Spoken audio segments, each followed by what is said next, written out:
So a very good evening to you all present there, है ना?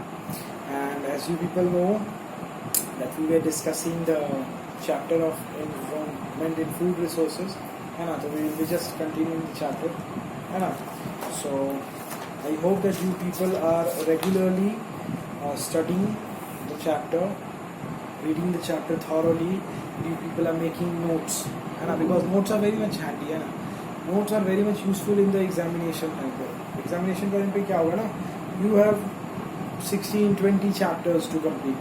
तो एक दिन में 16-20 chapters complete करना is not possible at all. Not at all possible, है ना? तो अभी जब when you people are studying, you people are studying thoroughly, अभी एकदम डिटेल्स में पढ़ रहे हो क्योंकि तुम लोग फर्स्ट टाइम पढ़ रहे हो एकदम अच्छे से. तो उस वक्त जो भी तुम लोग को इम्पोर्टेंट लगता है जो चीज़ तो सारा का एक नोट्स बना लो. अपना खुद से लिखा हुआ नोट्स शॉर्ट करके लॉन्ग करके जैसे तुमको समझ में आए वैसे बना, ताकि जब भी तुम उसको एक बार देखो, है ना, एग्जाम टाइम में या फिर आज से 1-2 महीने बाद जब तुम चैप्टर को थोड़ा थोड़ा भूल रहे हो तो एक बार नोट्स देख लो. पूरा 10 मिनट्स लगेगा, पूरा चैप्टर जो है अगेन जो है पूरा रिफ्रेश हो जाएगा, है ना. तो ये इंपॉर्टेंस नोट्स बहुत इंपॉर्टेंट होता है. अपना हैंडमेड नोट्स पढ़ते वक्त बनाना इज़ वेरी वेरी इंपॉर्टेंट, है ना. ये बात है. तो देख लो तुम लोग उसको बनाते रहो. आई होप कि तुम लोग बना रहे हो, है ना. मैं यही उम्मीद करता हूँ कि तुम लोग कर रहे हो, उसमें कोई दिक्कत तुम लोग को जो है वो नहीं हो रहा होगा. ठीक है ना.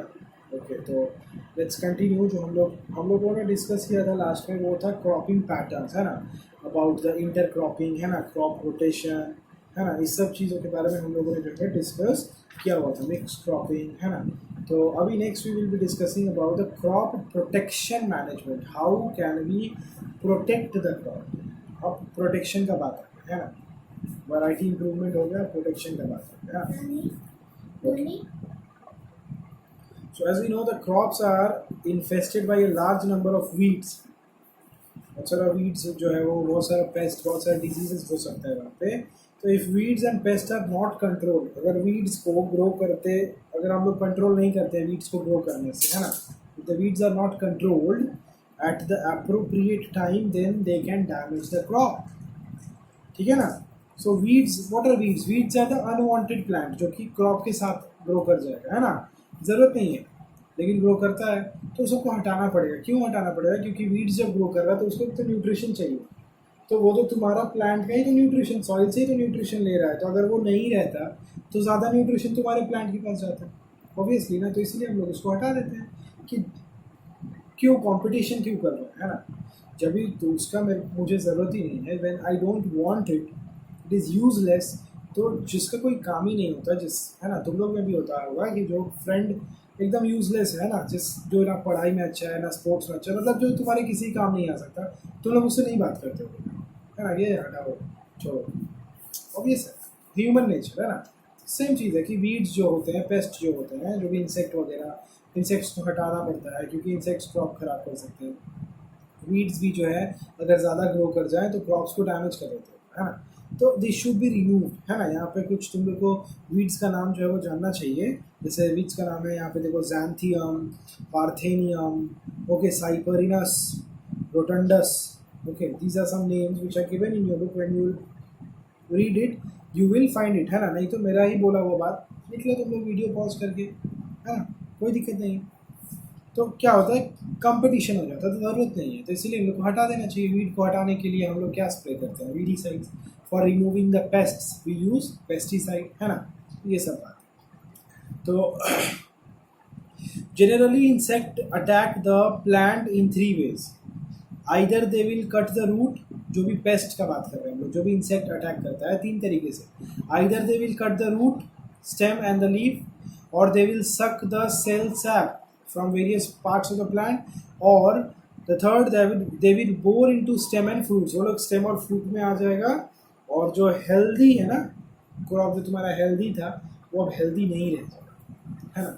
जैसे अभी एक जो है वो तुम्हारा एक अटैक हुआ है, इंसेक्ट अटैक हुआ है, पेस्ट अटैक हुआ है, और जो तुम्हारा पाकिस्तान में हुआ, फिर हम लोग इंडिया में एंटर कर चुका है. तो लोगों को याद पता ही होगा, मॉलस्ट, MOLUST, mollusk, है ना.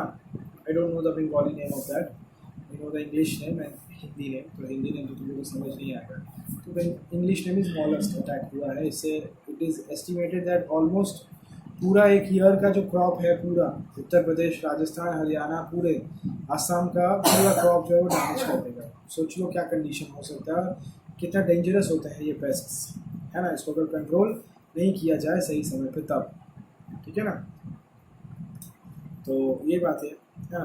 तो they can be controlled by various methods by including insecticide, fungicide, pesticide, weedicide, herbicides, है ना। ये सब को हम लोग यूज़ कर सकते हैं। तो ज़्यादा यूज़ करना भी ठीक नहीं होता क्योंकि ये सब केमिकल्स होते हैं। These chemicals will decrease the fertility of the soil, इसलिए बहुत ज़्यादा यूज़ करना भी नॉट यूजफुल, है ना। ये बात है। तो ये सब है बात, that how we will protect the crops, है ना। Next is the storage of grains. तो you know that factors which are responsible for the losses of grains, सब कुछ हो गया, ग्रेन रख दिए, वहाँ से भी लॉस होता है। कैसे? कुछ रॉडेंट्स होते हैं, माइस, माउस, बैक्टीरियाज, है ना, मॉइस्चर वगैरह से भी ख़राब हो जाता है, ये बहुत हाई टेम्परेचर से भी ख़राब हो जाता है। तो ये सब कुछ फैक्टर्स होता है जिसकी वजह से जो ग्रेन्स वगैरह जो डैमेज हो जाता है। तो अभी हमको इसको बचाना है डैमेज से, है ना। ऑब्वियसली इतना मेहनत किए हैं हम अभी तक, एंड ऐसे ही ख़राब तो नहीं हो सकते ना, ऑब्वियस। तो how we will protect it, है ना। तो the factors cause degradation in the quality, है ना। Then the loss in weight, the degradation in poor germinability, discoloration हो जाएगा प्रोडक्ट का, है ना। तो जनरली ये सब चीज़ अगर ऐसा कुछ होता है तो ऑब्वियस सा बात है कि ऐसा कुछ होगा तो उसका मार्केट में अच्छा प्राइस नहीं मिलेगा, मतलब लॉस है सर। ऐसा नहीं होना चाहिए।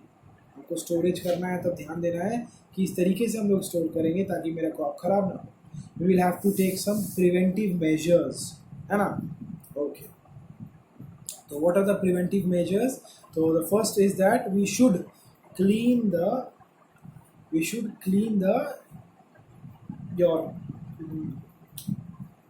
ग्रेनरीज, जहाँ पे हम लोग ग्रेन्स को स्टोर करने वाले, ठीक है। Okay, we should dry the product in the sunlight and then in shade. Okay, we should do the fumigation so that if any insect is there, okay, तो it will be killed, है ना। तो these methods can be, okay, ये सब methods हम लोग apply कर सकते हैं, समझ आया। तो ये सब हम लोग कर सकते हैं, समझ आया। चलो कोई नहीं, ठीक है। तो this was about the storage of grains. तो हम लोगों ने अब जो है वो ग्रेन्स का जो पोर्शन है वो हम लोगों ने कंप्लीट कर लिया है। किस तरीके से हम लोग अपने क्रॉप्स को इम्प्रूव कर रहे थे, क्यों प्रोटेक्शन किए थे, क्यों हम लोग इम्प्रूव किए थे, कैसे हम लोग प्रोटेक्ट करेंगे, किस तरीके से हम लोग स्टोर करेंगे, ये सब हम लोगों ने जो है वो डिस्कस कर लिया है। क्यों वैरायटीज़ चाहिए था मुझे, क्यों इम्प्रूवमेंट चाहिए था, किस तरीके से हम लोग उसको जो है वो प्रोटेक्ट करेंगे, ये सब हम लोगों ने डिस्कस कर लिया है ना। अभी हम लोग जो है वो नेक्स्ट अपना टॉपिक जो है उसको हम लोग कंटिन्यू करने वाला है, that is your animal husbandry. So what is animal husbandry? तो animal husbandry you should write the definition because it is being asked in the question many a times. तो animal husbandry is the scientific management of animal livestock, है ना। Animals को manage करना, animals का farm वगैरह होता है ना, कैटल फार्म, हॉर्सेस का भी फार्म लोग रख लेते हैं, है ना, कैटल्स का रखते हैं, गोट्स का रखते हैं ना। तो ये जो फार्म में मैनेजमेंट होता है, शिप्स होते हैं, चिकन्स होते हैं, चिकन्स हैंस होते हैं, कॉक्स होते हैं ना, तो ये सब होते हैं। तो फिशेस होते हैं ना, बीज होती है ना, बफेलोज होते हैं, काउज होते हैं। तो इन सब को जो हम लोग क्या करते हैं, हम लोग डोमेस्टिकेट भी करते हैं और इसको हम लोग फॉर बिजनेस पर्पस हम लोग ऑन अ लार्ज स्केल भी इसको जो है वो रखते हैं। So this is what is known as the animal husbandry. You should write the definition, write it. Animal husbandry is the scientific management of animal livestock, full stop. It includes the various aspects. It includes various aspects, ASPECTS, such as feeding, FEEDING, feeding, comma, breeding, BREEDING, breeding, and disease control. ये तीनों चीज़ जो है वो animal husbandry के अंदर आता है। Feeding of the animals, breeding of the animals and disease control of the animals. Okay, तो कुछ एनिमल्स जिसको हम लोग जनरली एनिमल हस्बेंड्री में रखते हैं, they are your goat, sheep, cattle, poultry, fish. Okay,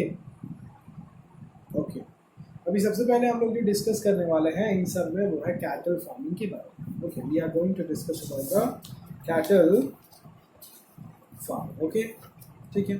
चलो फिर देखते हैं। तो cattle husbandry is done for two purposes, ठीक है ना। कैटल जो हस्बेंड्री है, कैटल फार्मिंग जो है, जनरली उसको करने का दो पर्पस होता है, to purposes. First is the milk and draught label for agricultural work such as tilling, irrigation and carting. Indian cattle belong to two different species, है ना। अब यहाँ से जो कुछ कुछ नेम्स है, these names are very important, the scientific names generally, है ना। इंडियन कैटल का दो नेम दिया है, दो स्पीशीज का नेम दिया है। Two species names of Indian cattle, that is the Bos indicus for cows and Bos bubalis for buffaloes. Buffalo का एक स्पीशीज का नाम है जिसको जनरली यूज किया जाता है, वो है बोस बुबालिस। एंड काउ का एक स्पीशीज है जिसका नाम है Bos indicus. You should write it in the copy, you should learn it rather, है ना। Milk producing females are called milch animals, MILCH। The animals which produce milk are called milch animals, है ना, means the dairy animals. while the ones who are used for farm labor, है ना, जिसको हम लोग as a labour हिसाब से use करते हैं, जैसे द बुल्स, है ना, तो they are known as the draught animals, DRAUGHT, draught animals. Okay, so it can be asked in your examination that what are draught animals, what are milk animals, what are dairy animals, है ना। तो you should know the definitions, okay, you should know about them, है ना। Okay, so milk production generally depends on the duration of the lactation period, means the period of the milk production after the birth of a calf. We all know that milk is produced when the milk will only be produced after the birth of the calf, है ना। तो milk production can be increased by increasing the lactation period, है ना। तो ज़्यादा से ज़्यादा अगर मिल्क तुमको ज़्यादा दिनों तक उससे मिल्क चाहिए तो we can increase the lactation period of the cattle, ठीक है। ओके, तो कुछ एग्जॉटिक, कुछ फॉरेन ब्रीड्स का नाम it's given in the book, you should know it, you should learn it.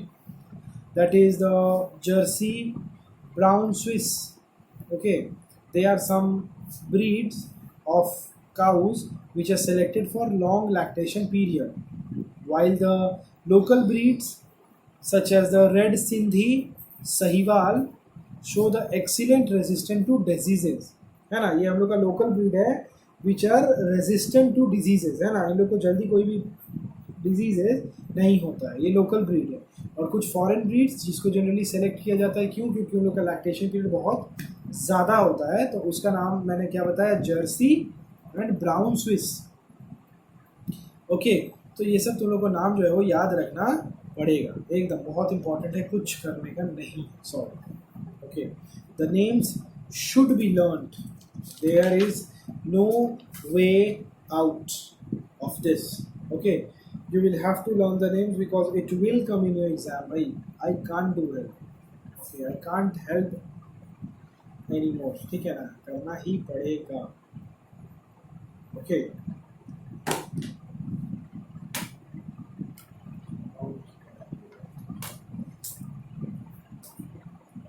चलो, तो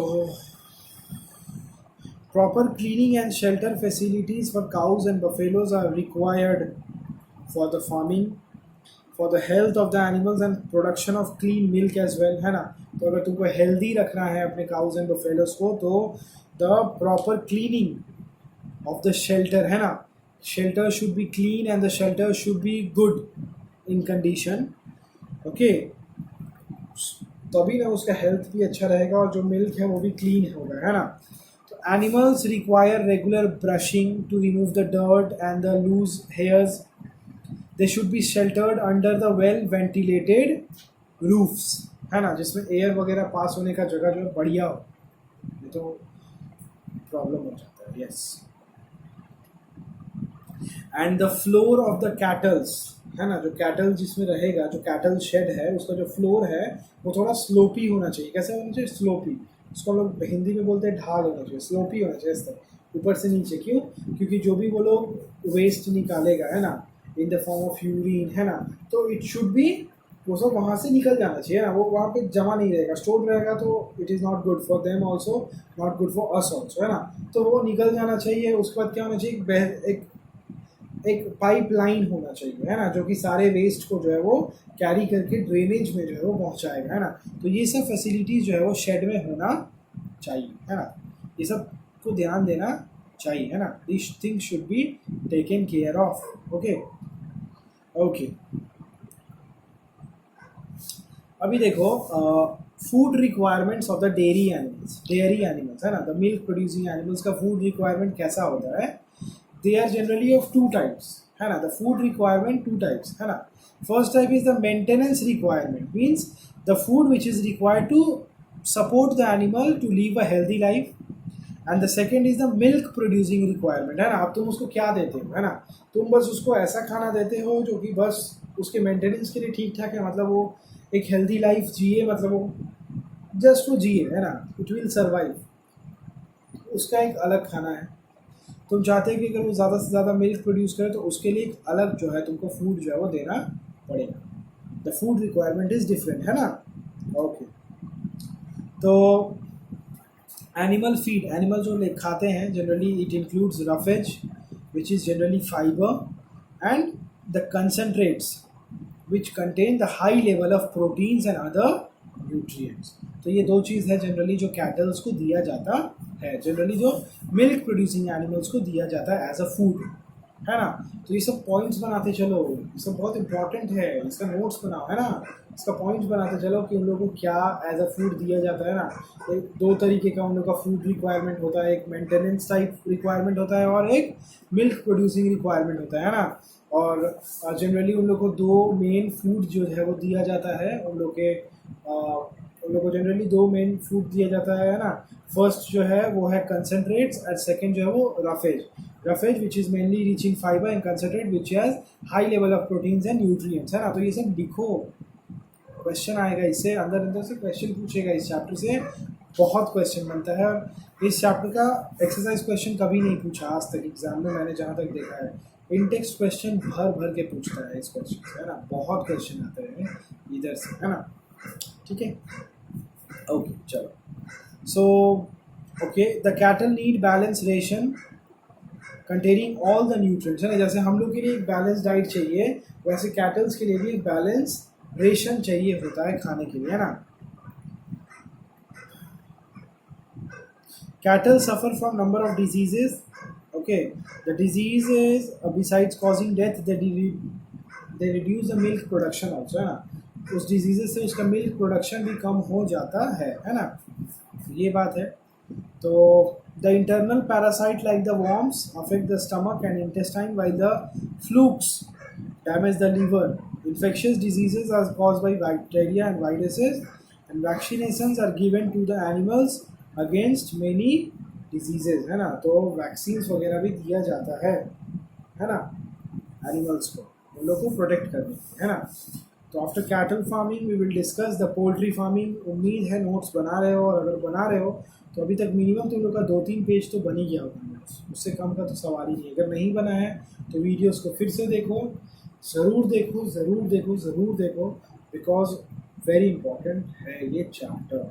बार बार बोल रहा हूँ, बहुत इंपॉर्टेंट, एकदम हल्के में नहीं लेना है इसको, है ना, एकदम बता देता हूँ, ठीक है।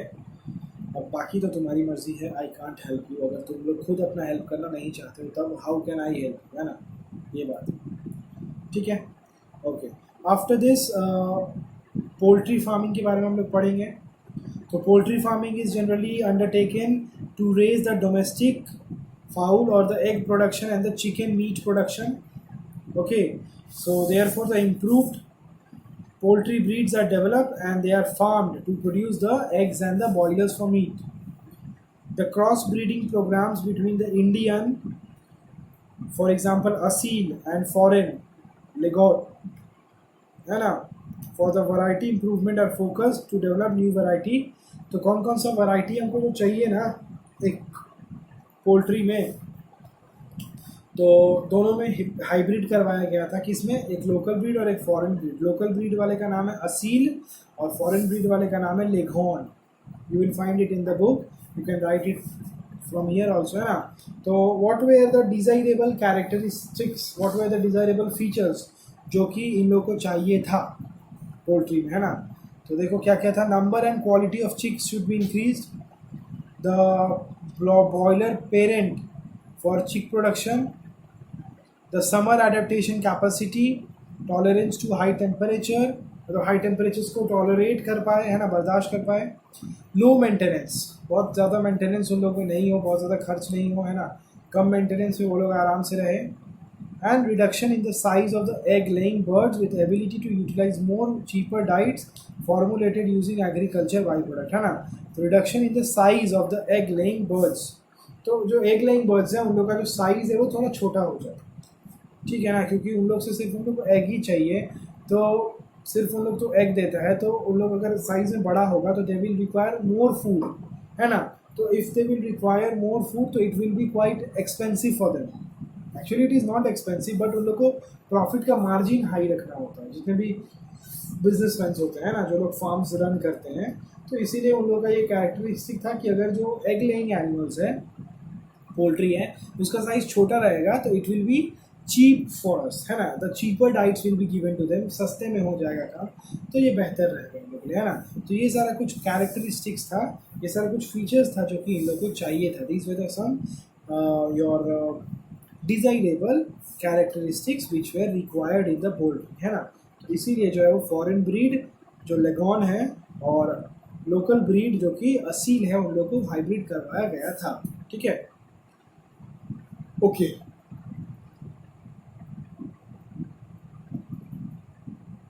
Next is the egg and the boiler production. So the boiler chickens are fed with vitamin rich supplementary for food growth, है ना, ताकि उन लोग का ग्रोथ अच्छा हो, गुड ग्रोथ, है ना, care is taken to avoid the mortality and to maintain the feathering and carcass quality, है ना, तो उन लोग का अच्छे से केयर किया जाता है ताकि वो लोग मर वर ना जाए, है ना, और उन लोग हेल्दी हो, उन लोग का फेदर्स वगैरह अच्छा हो, ताकि उन लोग का वेट ज़्यादा होगा ना, बिजनेस है भाई, बिजनेस है, कुछ करने का नहीं। They are produced as boilers and sent to the market for meat purposes. Okay. For good production of poultry birds, good management practices are important. अगर तुम एक्चुअली में चाहते हो कि पोल्ट्री बर्ड्स अच्छे हों, हेल्दी हों, है ना, तो गुड मैनेजमेंट प्रैक्टिसेस जो है ना सही से मैनेज करना पड़ेगा, है ना, तो मैनेज मतलब क्या है कि टेम्परेचर वगैरह मेंटेन करना पड़ेगा, है ना, एंड हाइजीनिक कंडीशंस रखना पड़ेगा, है ना, और जो भी डिजीज़ेस वगैरह है उससे उन लोगों को प्रिवेंट करते रहना पड़ेगा, और अगर हो गया है तो उसका कंट्रोल करवाना पड़ेगा, है ना, तो ये सब अगर हम लोग करवाते हैं, अगर हम इंग्लिश में बोले पॉइंट वाइज तो तुम लोग नोट डाउन कर सकते हो, है ना, द फर्स्ट थिंग, है ना, for the good production of poultry birds we should practice, है ना, good management, for example number 1 point, okay, the maintenance of temperature and hygienic conditions. Second point, maintenance of hygienic conditions in the poultry feed, जो भी खिला रहे हो वो भी hygiene होना चाहिए। Third point, preservation and control of the diseases and pests, तो ये सारा बात का ध्यान हम लोग को जो है वो रखना पड़ेगा। बता दिए, क्वेश्चन बहुत आता है, कैटल फार्मिंग से बहुत क्वेश्चन आता है, पोल्ट्री फार्मिंग से बहुत क्वेश्चन आता है, जनरली एनिमल हस्बेंड्री से जितना क्वेश्चन आता है क्रॉप के पार्ट से उतना क्वेश्चन नहीं आता, तो बता दे रहे तुमको, तो ये पार्ट बहुत इम्पोर्टेंट है ना, ओके ओके, तो excuse me, the ration for the boilers is protein rich with adequate fat, है ना, and the level of the vitamin A and K is kept high in the poultry feeds, ठीक है, तो जो भी boilers होते हैं तो उन लोग के जो भी रेशन होता है, मतलब उन लोग का जो फूड होता है उसमें प्रोटीन का और फैट का कंटेंट बहुत ज़्यादा होता है, फैट से वो मोटे होंगे और प्रोटीन से वो हेल्दी होंगे, है ना, and the in the poultry, जो कि पोल्ट्री मीन्स एग लेइंग को जो दिया जाता है फूड, उसमें विटामिन ए और विटामिन के का जो लेवल है वो बहुत हाई होता है, ठीक है, ओके, सो पोल्ट्री जो है, तो this poultry foul suffer from a number of diseases, है ना, तो इन लोग को डिजीजेस हो सकता है, the diseases can be bacterial, it can be cause by viruses, it can be cause by parasites also, या फिर डेफिशिएंसी डिजीजेस भी हो सकते हैं, तो लोगों ने डिस्कस किया था मैक्रोन्यूट्रिएंट माइक्रोन्यूट्रिएंट, है ना, विल्टिंग ऑफ लीव्स, है ना, अगर लीव्स को न्यूट्रिएंट नहीं मिले ट्रीज को, प्लांट को, तो लीव्स जो है उसका निकलने लगता है, लीव्स का कलर चेंज होने लगता है ना, लीव्स सूख जाता है, लीव्स टूट जाता है गाछ में से, है ना, ये सब होता है। सिमिलरली डिजीजेज एनिमल्स को भी हो सकता है, डेफिशिएंसी डिजीजेज, है ना। तो हम लोग को जो है प्रॉपर क्लीनिंग, सैनिटाइजेशन, है ना, वैक्सीनेशन वगैरह प्रॉपरली जो है वो करवाते रहना चाहिए, है ना। तो these methods, by practicing these methods, we can get actually, है ना, the good production. Okay, we can get the good production of the poultry birds. Either it's egg laying or it is for boilers, है ना, that is for the meat production. ठीक है, तो these things can be done. Understood? So ये सारा कुछ हम लोग का बात था जिसको हम लोगों ने कवर किया under the poultry farming. In the next class we will be covering the fish production, है ना, fish production and the beekeeping, and then it's over, है ना. So I think one or hardly 2 more classes will be required, है ना. 2 classes के अंदर हमारा chapter जो है वो खत्म हो जाएगा. I hope you all are studying at home. So keep studying, keep focused on your studies, and stay safe, stay at home, stay motivated. Okay, thank you.